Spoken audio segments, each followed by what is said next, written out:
정말 장기 투자만 해도 되는 건지. 한국에서는 안 되죠. 한국에서는 안 된다. 한국에서는 안 돼요. 확실합니까? 확실해요. 확실해요. 네.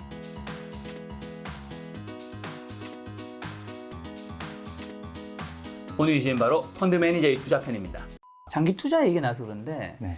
시장에 이제 개인 투자자분들이 갑자기 좀 늘어나면서 이 장기 투자만 하면 된다고 네. 생각하시는 분들도 좀 가끔 있더라고요. 있죠. 정말 장기 투자만 해도 되는 건지. 한국에서는 안 되죠. 한국에서는 안 된다. 한국에서는 안 돼요. 확실합니까? 확실해요. 확실해요. 네. 왜요? 이게 한국이라는 국가는 네. 이게 기축통화 국가도 아니고, 그렇죠. 그리고 지금 최근에는 이제 선진 국가로 올라오고 있긴 하지만 아직까지도 이머징 국가이고, 네. 그리고 우리 전체 GDP에서 차지하는 게 수출이 대부분이고, 네. 그럴 수밖에 없는 거는 인구가 작으니까. 5천만, 5천만이기 때문에 내수 기반이 되게 약하다는 거죠. 그래서 대부분 우리의 경제는 해외 수출이 비중이 많고, 해외 수출이 많다는 거는 우리 경제 상황 말고도 전 세계 경기 사이클에 따라 휘청휘청을 할 수밖에 없는 경제 구도인 거예요. 네. 그 안에서 이제 중장기적으로 이제 계속 수출을 잘하는 삼성전자 같은 그런 회사가 나와서 장기적으로 이렇게 가는 회사들도 있긴 하지만 2,300개 상장되어 있는 기업 중에서 장기 투자를 해도 되는 기업들이 50개가 안 된다고 저는 생각이 돼요. 2,300개 중에서 50개요. 네.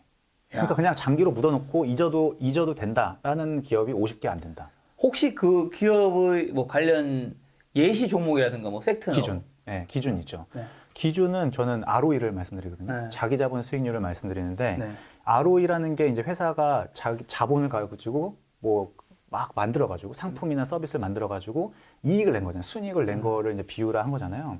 근데 이제 그것이 10%가 넘는, 그러니까 과거에 네. 3년에서 5년, 아니 좀 더 길게 봤을 때 10년 동안 ROE를 10% 이상을 꾸준히 유지한 기업이 50개가 안 돼요. 상장된 기업 중에서. 근데 이제 ROE라는 거가 자기 자본 수익률로도 해석할 수 있지만 네.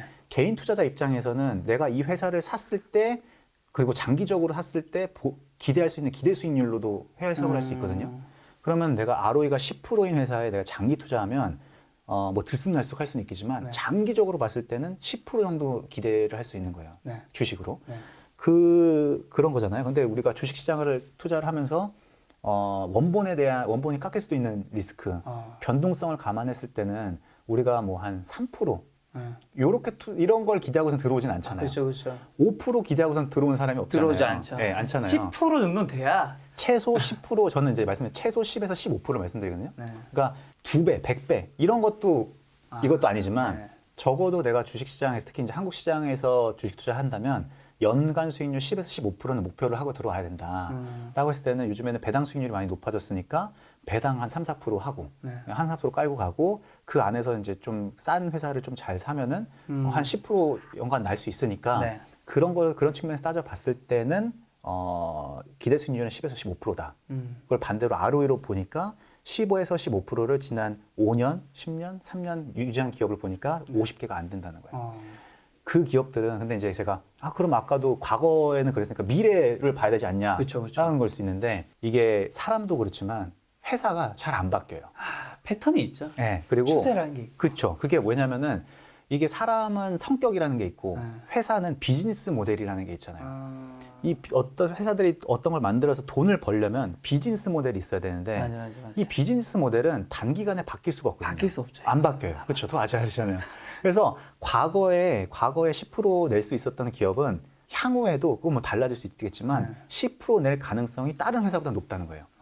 그래서 사람도 그렇고 기업도 저는 잘 안 바뀐다. 그래서 과거에 일단 장기 투자 2,300개에서 장기 투자하고 싶은 기업을 추리려고 하면 일단 ROE로 10%를 쭉 해가지고 소팅을 쭉 해보시면 한 50개 나오거든요. 네. 그 기업들 내에서 밸류에이션도 보고 최근에 실적 발표되는 이제 실적 보고 사회적인 변화에 좀 합당하냐 이런 변화들을 선택을 하셔가지고 들어가면 이런 주식들은 그냥 장기 투자 그냥 묻어두고 가도 된다. 나머지 기업들은 과거의 비즈니스 모델이 최근에 바뀌는 사회적 변화를 적응 못하는 기업일 수도 있기 때문에 장기적으로 그냥 횡보하는 가치 함정에 빠진 기업들일 수도 있고 아니면은 그냥 장기적으로 그냥 우하향하는 기업. 그런 브랜드 가치도 없어지고 비즈니스 모델의 이제 경제적 혜자도 없어지면서 점점 더 없어지는 기업으로 갈 수 있으니까 이런 회사들은 사두면은 계속 아무리 싸다고 생각해서 샀는데도 계속 떨어지니까 시간이 지나면 지날수록 계속 손실이 많이 되는 거죠. 그래서 이제 저는 존니 대표님과 이제 저보다도 더 선배님이신 분들이 되게 중요한 컨셉을 잘 전달해 주셨다고 생각해요. 장기 투자를 해야 된다는 걸 필수 덕목인 것 같거든요. 그렇죠. 근데 이제 거기 앞에 이제 전제 조건을 하나만 더 붙이자고 했을 때는 그 장기 해야 되는 종목들이 나눠져 있다. 그거를 ROE로 좀 따져보면 조금 쉽게 접근할 수 있지 않을까라고 제가 좀 감히 말씀드릴 수 있을 것 같아요. 그렇죠. 그 장기 투자 하다가 근데 어쨌든 그러면 손해가 나면 네. 결국 이거를 손절을 해야 되잖아요. 계속 이게 사실 장기 투자하시는 분들 중에서 그렇게 ROE가 10% 넘는 네. 50개 종목을 찾아서 하시는 분도 있겠지만 네. 어쩌다가 내가 장기 투자할 생각은 없었는데 네. 강제 장기 투자를 하고 계신 분이 그쵸, 있단 말이에요. 그쵸. 물려서 계속 네. 들고 계신 분. 그렇죠. 그럼 손절해야 되는데 이 손절 기준은 좀 그 손절 기준이 네. 그 지금 작가님 말씀을 잘 해주셨는데 일단 손절을 안 해도 되는 주식 있죠. 앞서 말씀드린 뭔가요? 것처럼 아, 장기 투자하는 그쵸, 종목. 그쵸. 그거는 내가 단기적으로 비싸게 사더라도 갖고 있으면은 이게 장기적 ROE가 꾸준히 10%씩 증가하기 때문에 내가 좀 비싸게 사더라도 이게 1년, 2년, 3년 가면은 계속 주가가 그 실적이 우상향하는 거에 맞춰서 주가가 올라가기 테니까. 때문에 네. 그거는 장기 투자해도 괜찮아요. 네. 근데 그 50개를 제외한 나머지 기업들은 사실은 내가 잘못 샀다라고 했을 때는 손절이 필요하다고 저는 생각이 돼요. 손절 필요하죠. 그 기준은 많은 분들이 이제 수익률 기준으로 많이 접근을 하시죠. 예를 들어서 절대적으로 뭐 5% 되면 손절을 한다. 아니면 뭐 10% 하면 무조건 손절한다. 이거는 증권사 프람 매니저들도 이렇게 접근하는 사람들이 대부분이거든요. 근데 저는 이제 예전에 절대 수익형을 할 때 제가 썼던 방법은 뭐냐면 네. 야, 내가 5% 모든 종목을 2,000개 종목을 모두 5%에서 10%를 절대적인 기준을 하니까 어떤 거는 하루에 변동성이 되게 적은 종목이 있잖아요. 예를 들면 삼성전자는 하루에 평균적으로 2% 왔다 갔다 해요. 저가에서 고가가 하루에. 근데 이제 코스닥 종목 같은 경우는 하루에 저점에서 고점이 10% 이상 왔다 갔다 하는 종목 있잖아요. 그런데 얘는 뭐 이렇게 이걸 그러면 내가 10% 기준을 두다 보니까 네. 이 삼성전자가 아니라 뭐 변동성이 없는 종목 같은 경우는 네. 변동성이 없이 꾸준히 빠지게 되는 거잖아요. 그럴 때까지 이제 10%를 정하는 경우도 있고 변동성이 높은 주식은 하루에 10%가 빠졌다가 또 다시 상승 추세로 가는 경우도 있잖아요. 네. 그래서 절대적 기준으로 확인을 하기 어렵다. 그래서 제가 했던 거는 그 종목별로의 이제 저점과 고점의 변동성을 다 고려를 해서 네.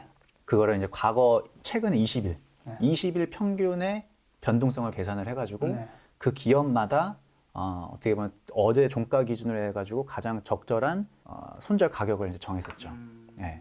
그래서 그거를 그럼 개인이 그럼 어떻게 하느냐 뭐 이렇게 하실 수 있잖아요. 네. 그거를 이제 제가 매일 업데이트 해가지고 제 어플리케이션에 무료로 올려드리고 있어요. 그래서 그거는 절대적인 기준이 아니라 그냥 이 종목의 최근 20일간의 변동성을 고려를 해보니 네. 이 정도는 상승 추세가 안 깨진 것 같다라는 그 기준이거든요. 그렇게 접근하면 좀 더 좋을 것 같아요. 종목마다 그 손절 기준을 좀 정해 놓을 수 있다. 예, 변동성에 따라서. 예. 자, 제가 요즘 가치 투자자분들 만나 보니까 네. 이 주식 시장은 박스권, 뭐 네. 정책이 조금 하락세 네. 겪고 있지만 그분들은 투자하기 너무 좋다고 하더라고요. 아, 그분들은 너무 저평가된 종목들이 많아서 그 주식들은 좋다고 하는데 실제로 그 얘기를 듣고 제가 차트를 봤는데 야, 이런 장에서도 오르는 주식은 있더라고요. 그렇죠. 있어요. 그게 박스권의 이제 특징이죠. 네. 예, 예. 그러니까 그분들이 말씀하신 대로 어쨌든 아직도 싼 종목이 많다고 하는데 그걸 어떻게 아는지 그리고 도대체 얼마에 사야 싸게 사는 건지 네. 이 적정 주가 사실 제가 생각했을 때는 개인 투자자 저를 포함한 대부분의 주리 모든 분들이 주식 투자에 가장 어려운 거는 이걸 계산할 수 없기 때문에 그렇죠. 저는 주식 투자를 실패하는 경우가 90% 이상이지 않을까. 그럴 수 있죠. 예, 맞아요. 예. 사실 적정 주가만 계산할 줄 알면 싼 가게에 사면 사가지고 되고 팔고 비싸지면 팔면 그렇죠. 되고. 그게 쉽죠. 예. 네. 저도 지금 그 질문을 해주셔가지고 네. 원래는 이제 좀 어떻게 보면 이론적인 거, 뭐 PER로 접근을 해서 역 PER이라고 해가지고 이제 1로 나눠가지고 이제 수익률 개념으로 전환을 해가지고 사실 저도 그렇게 접근을 하긴 하거든요. 네네. 그러니까 일단 저는 주식을 바닥을 잡는 방법, 그러니까 밸류에이션의 바닥을 잡는 방법은 저는 두 가지로 접근하는데 일단 이제 순연금을 시가총액에서 빼서 PER을 계산을 해봐요. 네. 그러니까 보통 이제 만약에 지금 시가총액이 1,000억이고 네. 그다음에 지금 100억씩 난다. 그러면 네. PER이 10배잖아요. 그쵸. 10배잖아요. 근데 이 회사가 순연금이 500억을 가지고 있다. 그러면은 시가총액에서 순연금만큼을 빼가지고 네. 한 500억 네. 해가지고 100억이니까 10배가 아니라 실질적으로는 5배구나. 네. 이렇게 해가지고 이제 정말 실질은 싸구나라는 걸 이제 계산을 하거든요. 네네. 근데 이제 그거는 바닥을 잡을 때만 그렇게 접근을 해요. 근데 이제 거기서 주가가 오르려면은 정말 이 회사가 순연금을 가지고 있는 그 경영진이 그만큼 배당을 할 수 있는 경영진인가. 네. 그 의도를 이제 다 봐야 되겠지만 일단 그냥 지금 봤을 때 그냥 표면적으로 싸냐 안 싸냐를 봤을 때는 바닥이냐 안 바닥이냐는 거는 순연금을 감안한 시가총액 PER을 계산을 해가지고 보통 얘기를 저는 잡고요. 그리고 또 한 가지 방법은 이제 PER을 이제 1로 나눠가지고 수익률 개념을 바꾸는 거예요. 그래서 PER이 만약 10배다. 그럼 1로 나누면 이제 10%잖아요. 네. 그럼 내가 10배짜리를 산다라고 했을 때는 그럼 한 10% 기대 수익을 할 수 있겠구나. 라고 이제 따져볼 수 있으니까 내가 접근하는 종목은 PER이 8배에서 15배. 그러니까 어떻게 수익률로 따져봤을 때는 뭐 한 하이 싱글에서 한 20%까지 내가 기대한다라는 걸 봤을 때는 PER 8배에서 15배 이내에 있는 종목들을 선호하고 그 안에서 순연금을 감안한 시가총액에서 순연금을 감안하는 걸 해서 그 안에서 이제 ROE가 높은 순서대로 따져봐서 이제 이렇게 추리고 그 안에서 이제 개별 종목별로 이제 실적이 최근에 왜 이렇게 잘 나왔느냐 안 나왔느냐 뭐 이렇게 해가지고 싼 가격을 정할 수 있고요. 이거는 이제 숫자를 접근하는 방법이고 그보다도 조금 더 편하게 할 수 있는 방법은 이제 이거는 어떻게 보면은 많이 들으셨던 것 같고 아까 김 작가님이 질문하신 거는 개인들은 그걸 다 못하기 때문에 큰 거 아니냐라고 그렇죠. 했잖아요. 근데 개인분들이 가장 잘 활용할 수 있는 방법은 심리예요, 심리. 심리. 네. 대표적으로 지금 내가 사고 싶어요, 이 주식을. 네. 그러면 내가 어떤 뉴스가 나와가지고 이 주식을 사고 싶으면 이 뉴스가 다 모든 사람한테 퍼졌고 다랑 비슷한 생각한 사람들이 많을 거 아니에요. 그러면 그 생각과 반대들을 하는 거예요, 반대로. 그러니까 내가 팔고 싶으면 사고 내가 사고 싶으면 파는 거예요. 그 기준으로 하면은 크게 실패하지는 않은 거죠. 그걸 이제 심리를 역이용해가지고 이제 사는 거거든요. 그러니까 만약에 개인분들은 보통은 좋은 뉴스가 나왔을 때 사고 싶고 안 좋은 뉴스가 나왔을 때 팔고 싶잖아요. 그렇죠. 그거를 자기가 내가 요즘에는 이제 옛날에는 정보가 좀 그 전달되는 속도가 느리고 그다음에 이제 기관과 개인 사이에 이제 정보의 비대칭성이 좀 존재했었기 때문에 그렇게 하면 좀 시간차가 있었는데 요즘은 뭐 정보가 워낙에 다 동일하게 전파가 되다 보니까 내가 느끼는 공포, 내가 느끼는 그런 욕심이 시장의 대부분 참여자들과 비슷해요. 그게 개인들뿐만이 아니라 기관들, 투자자들조차도. 그렇기 때문에 그거를 좀 역이용을 하면은 오히려 조금 더 수익률에는 도움이 되지 수 있지 않을까. 그러니까 또 매수 타임이나 매도 타임을 잡을 때도 이용하시면 좋을 것 같아요. 심리적으로. 그냥 시장의 심리와 좀 반대적으로. 네. 그러니까 시장의 심리가 어떤지 모르잖아요. 그러니까 내 심리를 생각하면 돼요. 내가 이 회사가 좋은 뉴스가 나왔는데 내가 너무 빨리 사고 싶어. 그래서 뉴스가 오늘 시장이 보통 이제 5시, 6시 나오잖아요. 장이 끝났어. 오늘 사고 싶은데 너무 좋은 뉴스예요. 그래서 막 설레. 빨리 내일 9시 돼가지고 9시 내일 되면 9시 시작하자마자 아니면 뭐 그 정도라 아니라 뭐 그 동시호가에 막 하고 싶을 정도로 생각이 된다. 그러면 일단은 그때는 사지 말아야 되는 거죠. 일종의 전에 삼성전자 96,000 찍었을 때. 그때 제가 엄청 악플 받았거든요. 유튜브 하고서는 그 많은 악플을 받아본 적이 없는데 그런 거죠. 그러니까 그렇게 내가 모든 사람이 사고 싶을 때 나도 사고 싶으니까 그때 좀 참고 다른 사람들이 안 보는 거 갔을 때 왜 이거는 왜 괜찮은 것 같은데 왜 안 보고 있지? 이렇게 보는 게 좋을 것 같고 또 바닥을 잡는 거에 또 중요한 거는 차트랑 또 제가 또 옛날 차트를 좋아했으니까 차트를 봤을 때 이제 좋은 거는 좀 이렇게 쭉 이렇게 장기적으로 쭉 흘러내렸잖아요. 그래서 그 일봉 기준으로도 그렇고 주봉 기준으로도 그렇고 옆으로 횡보하고 있어서 이평선이 이제 정배열이 되어 있는 종목인데 이게 주가가 흘러내렸다라는 말은 뭐냐면 이전에 어떠한 안 좋은 뉴스가 나왔기 때문에 흘러내렸잖아요. 근데 이제 호재도 그렇고 악재도 그렇고 하나의 이런 사이클에 들어가면 그 선순환이 들어가는 것들은 이제 호재가 나오면 계속 당분간은 호재가 나오는 가능성이 높고 회사가 안 좋은 사이클에 들어가면 악재가 나오면 좀 당분간 악재가 나올 가능성이 있잖아요.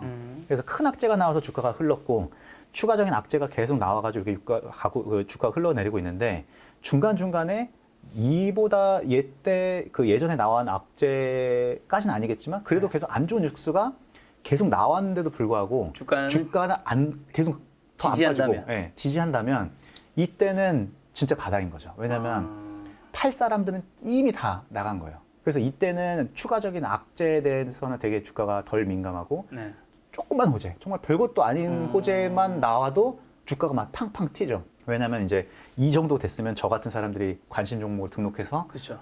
보고 있는 거예요. 근데 저 같은 사람이 되게 많으니까 되게 별거 아닌 악재가 아니면 호재가 조금만 나오더라도 이제 조금씩 사 들어가는 거죠. 이때부터는. 네. 그렇기 그래서 사놓고 네. 딱 호재 나와서 딱 올라가면 그때 개인 투자하면 또 관심이 생기고. 그렇죠. 그런 거죠. 그렇기 때문에 그 차트랑 연동해가지고 심리와 차트를 좀 연동시켜서 보면 네. 좋죠. 사실 심리를 가장 잘 볼 수 있는 거는 차트예요. 네. 차트. 네. 그리고 이제 거래량을 이제 저는 항상 중요하다고 말씀드리는데 네. 주식을 초보자 하시는 분들은 이제 그 주가 차트를 많이 보시는데 네. 주가 차트보다 더 중요한 게 거래량 차트예요. 거래량. 왜냐면 우리가 큰 손들 아니면 보통 이제 꾼들이라고 보통 개인 투자자들 많이 생각하시는데 많이 예전보다 없어졌지만 아예 없어지진 않았지만 주가는 사실은 그 주가의 캔들 차트는 조금 어떻게 보면은 만들어낼 수 있는 가능성이 있어요. 근데 거래량은 속이기가 되게 힘들거든요. 그러니까 만약에 진짜 호재가 나오기 전에 주가는 별로 반응을 안 했는데 거래량이 어느 순간 한번 팍 텄다. 근데 그때 딱 뉴스 찾아보니까 특별한 뉴스도 없어요. 거래량이 텄다는 거는 어떠한 호재성이든 악재성이든 어떠한 소식을 우리보다 빨리 안 사람이 액션을 한 거예요. 샀다는 거지. 샀든 팔았든 뭐 그쵸 산 거죠. 그렇죠. 근데 이제 그러면 왜 그때 주가는 안 움직였냐면은 아무런 뉴스가 안 나왔고 네. 안 나왔기 때문에 주가가 그렇게 막 올라왔는데 사는 게 있기 때문에 아무런 뉴스가 없으니까 파는 수급이 더 많잖아요. 그렇기 때문에 눌리죠. 그래서 윗꼬리를 달죠. 보통 캔들 차트를 보면. 근데 그런 것들이 이제 거래량을 빵 한번 트죠. 근데 조금 있다가 조만간 좀 좋은 뉴스들이 나오면서 또 이렇게 가는 경우도 있고 그런 게 있기 때문에 주가를 되게 중요하게 보기도 하지만 네. 거래량은 그런 내부자나 아니면은 우리보다 빨리 알고 있는 그런 것들을 속일 수 없는 게 흔적이 사실은 더 많이 남는 게 거래량이기 때문에 매니저 말씀에 그 전에 제 친한 지인 중 한 명이 이제 전업 투자자 네. 차트를 보고 투자한 친구가 있어요. 네, 네. 그 친구의 말이 생각이 나는 게 이제 차트에는 그 기본적 분석에 담을 수 없는 것들이 담겨져 다 있다고 담겼죠. 하더라고요. 그쵸. 심리라든가 그쵸. 사람들의 욕망이 그렇죠. 그 호재가 네. 기본적 분석 현재까지 나와 있는 시점까지는 안 나와 있는데 네, 그렇죠. 안 나와 있죠. 그걸 안 나와 있어 우리 일반 개인은 알 수가 없다. 맞아요. 근데 과연 정말 그 호재를 우리가 알았을 때 모두가 똑같이 알았을까? 그렇죠. 아니에요. 아닐 아니죠. 거라고. 네. 회사 내부자는 알았을 것이고 그쵸, 맞아요. 그 내부자가 과연 주변 사람들한테 얘기 안 했을까? 아니죠. 있죠. 극소수는 했을 아니죠. 거라고. 맞아요. 세상이 그렇게 깨끗하지 않다. 그렇죠. 그렇죠. 이게 뭐 한국만의 문제 아니에요. 미국에도 어떻게 보면 내부자 거래 같은 경우도 더 있고 네. 그래서 이거는 사실은 그 미국에는 알고리즘 트레이딩이 많이 발전되어 있잖아요. 네, 맞아요. 그래서 사실은 이런 거만 거래량만 봐가지고 알고리즘 트레이딩을 하는 전략도 있어요. 그래서 그럴 수 있겠네. 네, 그래서 만약에 이런 그 비정상적으로 거래량이 튀는 종목만 사는 거죠. 사거나 팔거나. 그러니까 주가에 따라 다르겠죠. 주가가 이렇게 눌려져 있는데 거래량이 나도 모르게 튄다라고 하면 호재성의 가능성이 높겠죠. 그렇겠네요. 왜냐면은 굳이 급하게 살 필요가 없는데 급하게 사고 누군가 급하게 사는 거야. 이거를.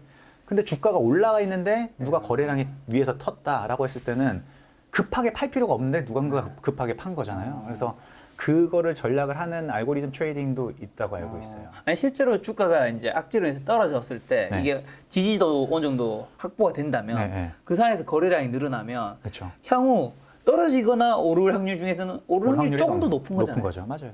네. 그래서 거래량을 잘 보시면